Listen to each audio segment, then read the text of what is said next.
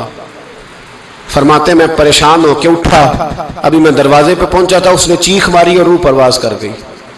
بچے رونے لگے، بیوی رونے لگی، تو میں نے اس کی بیوی سے کہا کہ یہ جرم کیا کرتا تھا، اتنا بڑا پاپی پہ کلمہ جاری نہیں ہوا۔ اس کی زوجہ کہنے لگی حضرت جی 2 گناہ تھے اس کے، ایک تو یہ شراب کا عادی تھا، روکتی تھی باز نہیں آتا تھا، اور دوسری بات یہ کہ یہ اپنی اماں کا نافرمان تھا، وہ 2 گلیاں چھوڑ کے رہتی ہے، یہ کبھی ملنے نہیں گیا تھا، اس بوڑھی کا کلیجہ اس کی طرف سے بڑی تکلیف میں تھا۔ تو حضرت عبداللہ بن مبارک کہنے لگے جا تو بھی دعا کر، اس کی ماں کو بھی کہہ دعا کرے کہ یہاں تو یہ کلمہ نہیں اسے نصیب ہوا، اللہ کرے اللہ آخرت کی منزلیں اس کی بہتر فرما دے۔ میرے بھائی ایسے گناہ، حضرت مالک بن دینار نے توبہ کی، توبہ کی انہوں نے۔ کس طرح؟ فرماتے میں نشے کا عادی تھا، کسی نے مجھے کہا کہ بطور دوائی شراب پی لو تو میں نے پی لی، نشے کا عادی تھا، شراب پیتا تھا۔ اللہ تعالیٰ نے بڑی منتوں اور کوششوں کے بعد، منتوں کے بعد ایک بیٹی عطا فرمائی، وہ بھی 2.5-3 سال کی ہوئی تو پردہ کر گئی۔ کہتے میں اس کی قبر پہ بیٹھ کے گھنٹوں روتا، شراب کا عادی تھا۔ ایک دن سویا تو خواب دیکھتا ہوں کہ میرے پیچھے ایک بڑا سانپ لگ گیا ہے، اور سانپ جب منہ کھولتا ہے تو انگارہ نکلتا ہے۔ میں پھر دعا کرتا ہوں اللہ ہمیں معاف فرمائے، اللہ ہم سے درگزر۔ میں کچھ قبرستانوں میں جاتا ہوں تو میں وہاں سانپ بچھو پھرتے ہوئے دیکھتا ہوں تو ڈر آتا ہے کہ ہم یہاں آنے والے ہیں۔ یہ لوگ کہہ رہے ہیں کہ تمہاری تیاری ہے، کسی وقت بھی اعلان ہو جائے گا کہ چلو بھائی چلو فلاں صاحب کا جنازہ ہے، اٹھو۔ لوگ کہتے ہیں جلدی کرو، اور ایک کونے میں ایک شخص یہ بھی کہتا ہے کہ دیگ بھی رکھ لو مہمان بڑے جمع ہو گئے، اور ایک کونے میں لوگ یہ بھی کہتے ہیں کہ برف ٹھنڈی لے آؤ، لوگوں نے پانی بھی پینا ہے۔ پہلے اعلان ہوتا ہے کہ فلاں فوت ہو گیا، پھر اعلان ہوتا ہے جنازے کا ٹائم ہو گیا، پھر اعلان ہوتا ہے جنازہ اٹھایا جائے گا، اور پھر بات ختم ہو جاتی ہے۔ پھر کل من علیہ فان، پھر کوئی نہیں پوچھنے آتا، ختم ہو گیا، قصہ ہی ختم ہو گیا، ان لوگوں کی کہانی مٹ گئی، ختم ہو گئے، بڑے بڑے کج کلا، کوئی پوچھنے والا نہیں۔ موت کا راج ہے، راج ہے موت کا راج، موت راج کرتی ہے بس، اور کسی کا راج نہیں، وہ راج کرتی ہے، جدھر جاتی ہے اسی کا راج ہے، راج کر رہی ہے۔ تو حضرت مالک بن دینار کہتے ہیں قبرستان میں نے دیکھا، میں خواب دیکھتا ہوں بڑا اژدہا، اس کے منہ کے اندر آگ میرا پیچھا کر رہا ہے۔ کہتے میں خواب دیکھ رہا ہوں، میں دوڑا، لیکن وہ اژدہا جب میں دوڑا تو میرے آگے آ کے کھڑا ہو گیا۔ میں مشرق کو دوڑا تو وہاں بھی آ گیا، مغرب کو دوڑا تو وہاں بھی آ گیا۔ جناب مالک بن دینار کہتے ہیں ایک بوڑھا شخص کمزور مجھے بچانے آیا، پر اس اژدہا نے پھونک ماری تو وہ بوڑھا آدمی دور جا گرا۔ کہتے میں چیختا تھا، چلاتا تھا، ایک پہاڑی پہ میں بھاگا گیا تو وہاں مجھے میری بیٹی ملی، مجھے فوت ہو گئی۔ وہ اس اژدہے کے آگے اس نے یوں ہاتھ کیا تو اژدہا پیچھے بھاگ گیا۔ میں نے بیٹی کو گود میں اٹھایا، میں نے کہا بیٹی یہ کون تھا؟ کہنے لگی ابا یہ تیرا برا عمل تھا، یہ تیرا برا عمل تھا، یہ تجھے کھا جاتا اگر میں نہ ہوتی۔ تو کہا یہ بوڑھا جو مجھے بچانے آیا یہ کون تھا؟ کہا یہ تیرا اچھا عمل تھا پر کمزور بڑا تھا، تھوڑا تھا، یہ تیرے برے عمل کا مقابلہ کرنے کی ہمت نہیں رکھتا تھا۔ حضرت مالک بن دینار کہتے ہیں میری بیٹی نے خواب میں میری داڑھی پکڑ لی اور کہنے لگی ابا میں چاہتی ہوں تو صحیح ہو جا، ایسا نہ ہو کہ پھر تیرے پیچھے یہ اژدہا لگ جائے۔ حضرت مالک بن دینار کہتے ہیں جب میں سو کے اٹھا تو میری داڑھی آنسوؤں سے بھری ہوئی تھی، پھر اس کے بعد میں نے توبہ کی، اس طرح کی توبہ کی کہ پھر میں نے کوشش کی کہ دوبارہ میں اپنے رب کی نافرمانی نہ کروں۔ حضرت عبداللہ ابن عباس فرماتے تھے جو دنیا میں ہنس ہنس کے گناہ کرتے ہیں نا، ہنس ہنس کے جھوٹ ہنس ہنس کے بولتے ہیں، ہنس ہنس کے لوگوں کی غیبت کرتے ہیں، فرمایا یہ جو تمہیں ہنس ہنس کے گناہ کرتے نظر آتے ہیں ان کا رونا قیامت میں دیکھا نہیں جائے گا، ان کے آنسو قیامت میں دیکھے نہیں جائے۔ جو ہنس ہنس کے گناہ کرتے یہ روئیں گے، فَلْيَضْحَكُوا قَلِيلًا وَلْيَبْكُوا كَثِيرًا۔ رب فرماتا ہے زیادہ رویا کرو، کم ہنسا کرو۔ نبی پاک علیہ السلام روتے تو صحابہ کہتے حضور آپ اتنا کیوں روتے ہیں؟ تو محبوب فرماتے جو میں جانتا ہوں وہ تم نہیں جانتے۔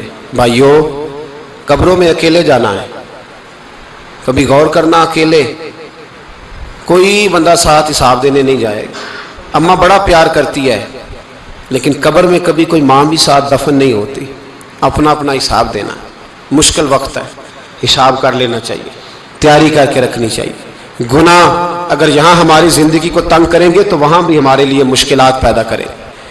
نبی کریم علیہ السلام نے فرمایا ہے کہ اللہ بڑا مہربان ہے، اللہ بڑا کریم ہے، اللہ بڑا ستار ہے، اور یاد رکھو جب کوئی اس کی ریٹ کو چیلنج کرے، جب کوئی اس کے قانون کو توڑے، جب کوئی اللہ کی اعلانیہ نافرمانی کرے، پھر رب کریم کی غیرت کو، اس کے عدل کو جوش آتا ہے، توبہ کرے سچی، مسجد کی حاضری دے پابندی کے ساتھ۔ میری آپ سے ہمیشہ یہ گزارش رہتی ہے کہ مسجد کی حاضری پابندی سے دے۔ میں اپیل کرتا ہوں داڑھی رکھ لیں، یہ میرے نبی کا طریقہ ہے صلی اللہ تعالی علیہ۔ واپس آ جائیں، ہماری بقا نہ ہمارے دین میں ہے، کوئی نہیں ہمیں رکھے گا، کوئی نہیں رکھے گا، کوئی نہیں۔ مجھے میرا ایک دوست رات بتا رہا تھا کہ سعودی عرب میں ایک شخص نے 30 سال محنت کی، تو جب وہ مرا ہے وہیں اس کے گھر میں فون کیا تو اس کے گھر والوں نے کہا جناب آپ کو مشکل ہوگی ڈیڈ باڈی بھیجنے میں، وہیں دفن کر دیں، ہاں اگر اس کا کوئی پیسہ ہے تو وہ ذرا اکاؤنٹ میں بھیج دیں، بچیوں کو ضرورت ہے۔ او بھائی تو اکیلا جائے گا، تیرے لیے مشکل ہو جائے۔ اپنے بھی ساتھ یقین کریں، بچے دعائیں کرانے آتے ہیں، کہتے ہیں حضرت جی دعا کریں اللہ اماں کی سختی معاف کر دے۔ اس کا مطلب کیا ہے کہ اماں اب جائے، اب ہمارا نمبر آئے۔ بچے تو انتظار کر رہے ہیں کہ ابا جائے اور گدی پہ ہمارا نمبر آئے۔ تیاری ہے، اکیلے جانا ہے، اکیلے سخت سا مرحلہ ہے، اکیلے سارا کچھ فیس کرنا۔ آج توبہ کریں، وہاں کے کیڑے یہاں رہ کے ماریں، اپنے ساتھ ظلم نہ کریں۔ ہم اس قابل نہیں کہ وہاں جا کے مقابلہ کر سکیں، بچیں، اپنے آپ کو محفوظ کریں، بچائیں، حساب اپنا اپنا دینا ہے۔ کسی باپ نے اگر اپنے بچوں کو حرام کھلایا تو بچے تو نہیں کہہ رہے تھے نا کہ حرام لے کے آ، تو باپ نے حساب دینا، والد نے۔ لہٰذا مہربانی فرمائیں، اپنے اوپر رحم کھائیں، اپنے آپ کو سنواریں۔ آج جمعۃ الوداع ہے، توبہ کریں، اللہ کے نیک بندوں کی صحبت میں بیٹھا کریں، اچھی باتیں سنا کریں تاکہ دل نرم رہے۔ ان جگہوں سے بچیں جو گناہ کی طرف لے کے جاتی، ظلم سے، زیادتی سے، جبر سے بچیں۔ اپنے آپ کو اپنے رب کریم کی بارگاہ میں جھکا دیں، ہمارا کہیں اور گزارا نہیں، کوئی نہیں ہمیں پوچھے گا۔ اقبال رو